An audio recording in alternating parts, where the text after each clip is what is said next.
নমস্কার, travel with নীলাঞ্জনে সবাইকে স্বাগত। আজ নিছক কোনো বেড়াবার ভিডিও নয়, ক্যামেরায় তুলে এনেছি আমার ইমোশনকে। আজকের ভিডিওয়ে আমার গ্রামের বাড়ি আইহো। ছবির মতন সাজানো এই গ্রাম আইহো।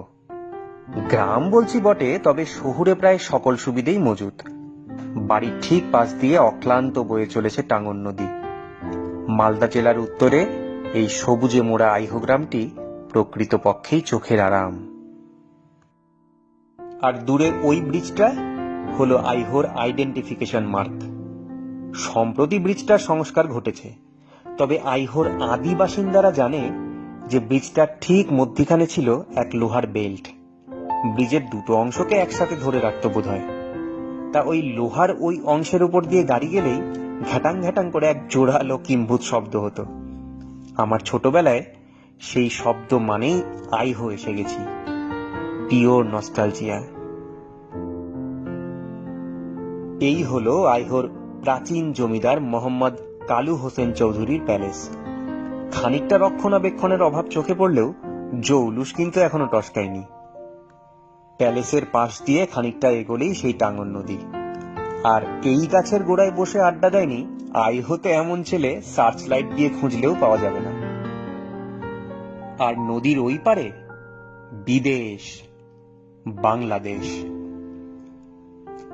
আইহোর এই মোহনা অঞ্চলে বসে ওপার বাংলার লোক কিন্তু পরিষ্কার দেখা যায়।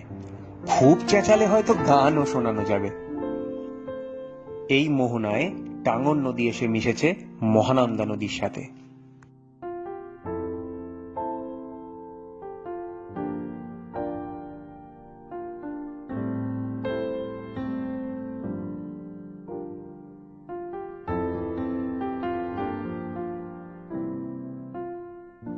এটা আইহো হাই স্কুলের মাঠ।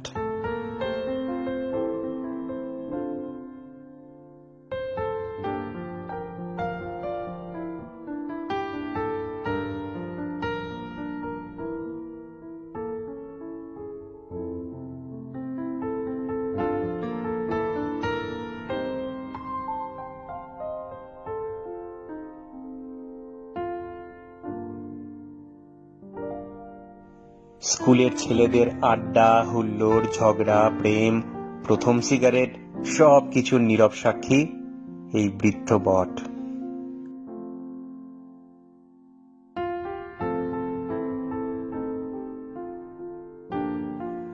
মাঠের বাউন্ডারিতে ঠায় দাঁড়িয়ে রয়েছে টাঙ্গন নদী।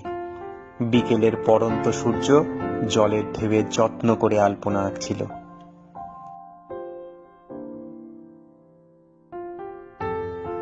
মাঠ লাগোয়া একটা হনুমান মন্দির। প্রণাম সেরে এগিয়ে চললাম পরের গন্তব্যের দিকে।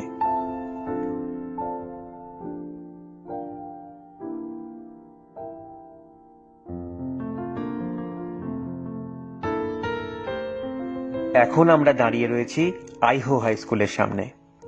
একেবারে তপবনের পরিবেশে গড়ে ওঠা স্কুলটি পড়াশোনার জন্য আদর্শ।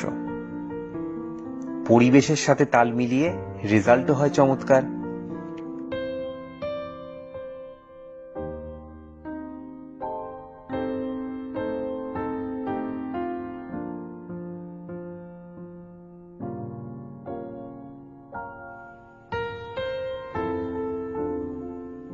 স্কুল চত্বর ছাড়িয়ে এইবার আমরা পৌঁছে গেছি এক বহু প্রাচীন শিব মন্দিরের সামনে।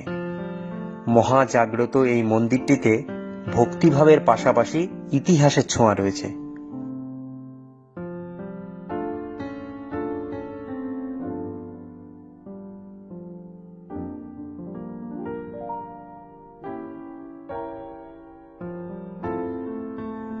মন্দিরের গায়ের সূক্ষ্ম কারুকার্য বারবার করে বিষ্ণুপুরের টেরাকোটার কথা মনে পড়াচ্ছিল।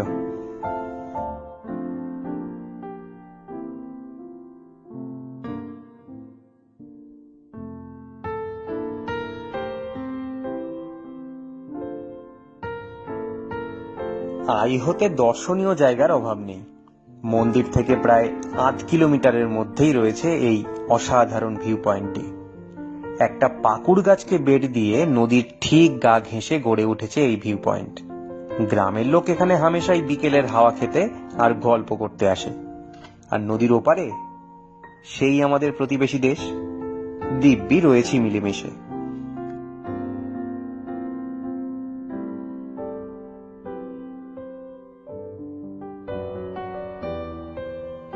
ঘুরতে ঘুরতে চলে এসেছি আইহো মেইন মার্কেটের কালী মন্দিরে।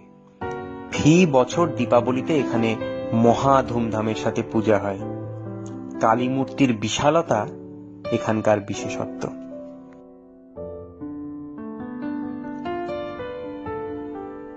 ধীরে ধীরে মার্কেটের ভিড়কে ডজ করে এগিয়ে চললাম সম্প্রতি গড়ে ওঠা এক দুর্গা মন্দিরের দিকে।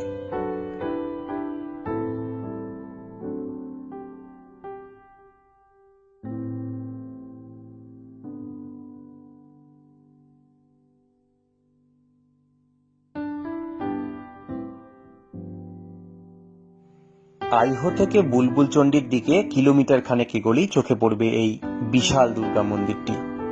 আয়তনে ও পরিচ্ছন্নতায় এই মন্দির নিজ গুণে নজর কেড়ে নেবে। মন্দিরের অধিষ্ঠাতা দুর্গা মূর্তিকে প্রণাম করে তৃপ্ত মনে বেরিয়ে এলাম।